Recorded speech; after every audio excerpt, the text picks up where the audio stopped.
Here is Paul in Banksia Grove. G'day, Paul. Good morning, guys. I come from combat sports background, 25 years in Muay Thai, and I think banning of the cage is kind of completely pointless because boxing and Muay Thai, when they end up on the ground, the fight gets stopped and they get back to their feet and they stop again. So the ring itself is designed for people vertically. Now, MMA, you can spend as much time or twice as much time horizontal. So the ring might as well become dental floss. It's not going to stop them going onto the floor. So in essence, you might as well turn the ring into a stage, because that's what's actually happening. And if these guys slip through the cracks there, through the ropes there, can have some serious injury. The cage is not an image; it's there for a reason. So I just want you to get your response on it, because I know it was your decision the other day when you had Tuck Waldron, whatever his name is, speaking for you.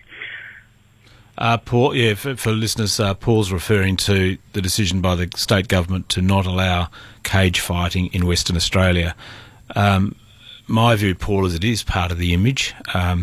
I know proponents, and I know there's a huge popularity of cage fighting, do talk about the safety issues. I think that's not the full point. I think the full point is it displays an image of, I guess, maybe some might see it as violent, others might see it as simply a sport.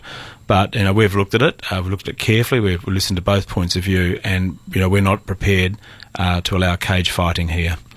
But it won't change anything that happens between the fighters, other than that it might be slightly less safe for them. It just won't be done within a cage. Look, Paul, I don't think it's about safety alone. I think it is the image of a contest in a cage. Yeah. Look, I had this discussion with Tuck, and I was told in government that actually it was you who had the major aversion to it, but it just seems strange that you're such a realist in the way you address things. Surely the thing here should be about the safety of the fighters. I can't quite understand what this aversion to the cage is.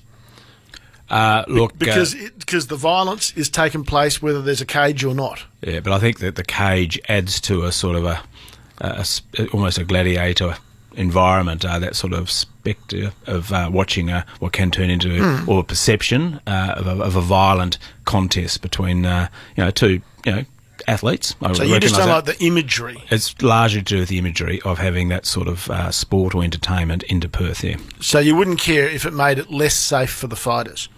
Oh, I care about safety for the fighters, but I don't. I know people such as Paul, who's just called in. Will talk about safety, and I don't discount that, but I don't think that's the real issue. I think it's the image of people fighting in a cage that this government does not support.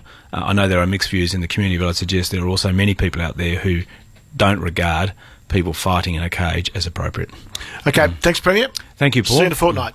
92211 882 is our talkback number. It's 28 to 10.